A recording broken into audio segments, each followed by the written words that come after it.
নমস্কার, প্রিয়ার simple cooking চ্যানেলে সবাইকে স্বাগত জানিয়ে শুরু করছি আমার আজকের রেসিপি। আজকে আমি আপনাদের সঙ্গে শেয়ার করছি পুর ভরা উচ্ছে রেসিপি। পুর ভরা উচ্ছে করার জন্য এখানে আমি 4টে উচ্ছে নিয়েছি। আর উচ্ছেগুলোকে কিন্তু আমি আগেই ভালো করে ধুয়ে জলটাকে ঝরিয়ে নিয়েছি। এবারে উচ্ছেগুলোকে আমি দুভাগ করে কেটে নেব। দেখুন, আমি এইভাবে দুভাগ করে সব উচ্ছেগুলোকেই কেটে নেব। আর আমার এখানে সবকটা উচ্ছেই ছিল খুব কচি। দেখুন, আমার সব উচ্ছেগুলো কাটা হয়ে গেছে। এবারে উচ্ছের ভেতরের যে শাঁসটা আছে সেটাকে আমি একটা চামচের সাহায্যে বার করে নেব।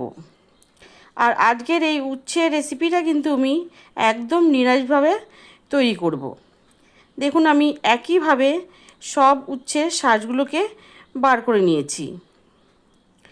এবারে এখানে একটা কড়াই বসিয়েছি। কড়াইতে আগে থেকে আমি জল দিয়েছিলাম। জলের মধ্যে দিয়ে দিলাম পরিমাণ মতো নুন। নুন দিয়ে এবার আমি সব উচ্ছেগুলোকে দিয়ে দেব। দিয়ে উচ্ছে দেওয়া হয়ে গেলে এবারে আমি এর মধ্যে দিয়ে দেব উচ্ছের যে শাঁসগুলো আমি বার করেছিলাম সেই শাঁসগুলোকে আমি দিয়ে দিলাম। দিয়ে উচ্ছেটাকে আমি মিনিট 5 সেদ্ধ করে নেব। নিয়ে উচ্ছেগুলোকে ভালোভাবে আমি জলটাকে ঝরিয়ে নেব। আবারও আমি একটা কড়াই বসিয়েছি। কড়াইয়ের মধ্যে দিয়ে দিলাম পরিমাণ মতন সর্ষের তেল। সর্ষের তেল দিয়ে এবারে দিয়ে দেব ফোড়নের জন্য গোটা জিরে। ফোড়নটা ভাজা হয়ে গেলে দিয়ে দিলাম উচ্ছের শাঁসগুলোকে। উচ্ছের শাঁসগুলোকে কিন্তু আমি ভালোভাবে জলটাকে চিপে তারপরে দিয়ে দিলাম। তারপরে দিয়ে দিলাম একটা টমেটো কুচি।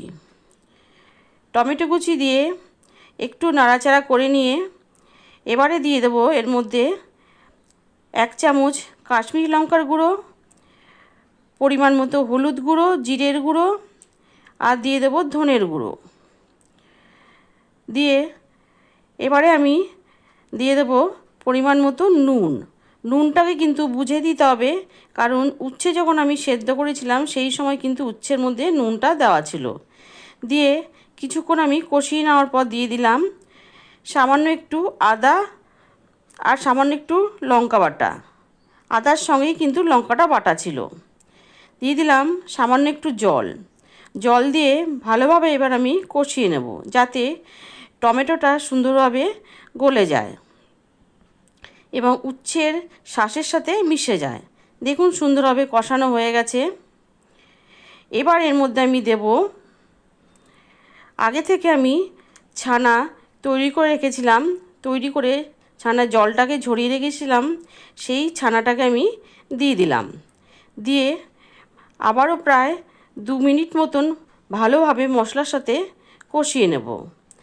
এবার দিয়ে দিচ্ছি একটা কাঁচা লঙ্কা। এখানে আমি পুরো কাঁচা লঙ্কাটা দেব না, অর্ধেক কাঁচা লঙ্কা দিয়ে দেব। দিয়ে পুরটার সাথে ভালো করে মিশিয়ে নেব।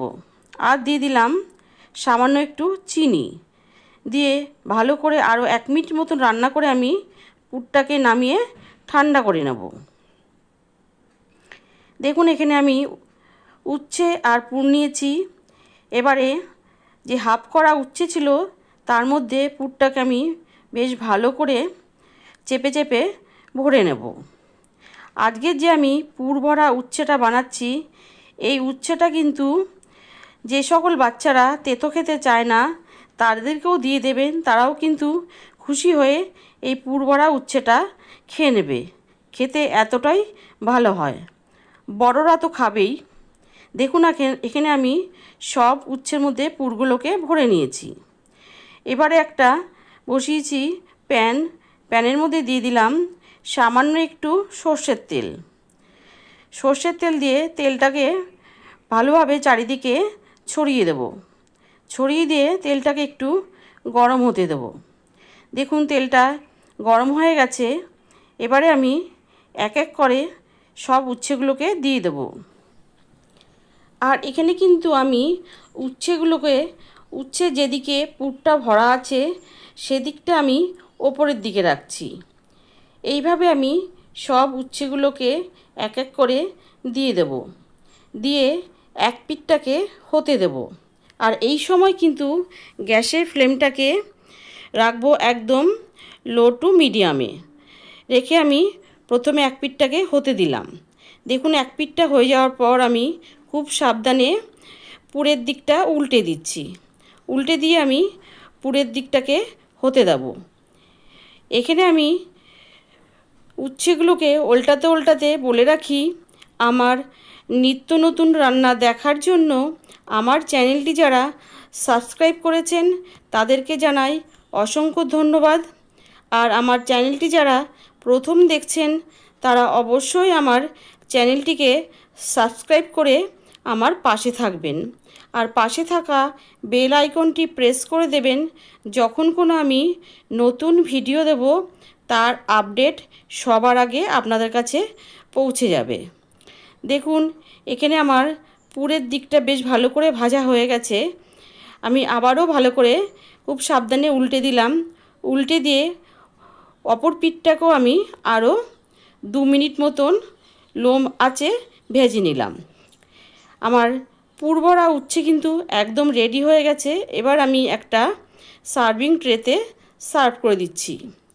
কেমন লাগলো আমার আজকের পুর ভরা উচ্ছের রেসিপি অবশ্যই জানাবেন। ভালো লাগলে লাইক করবেন। আপনারা সবাই সুস্থ থাকবেন, ভালো থাকবেন। ধন্যবাদ।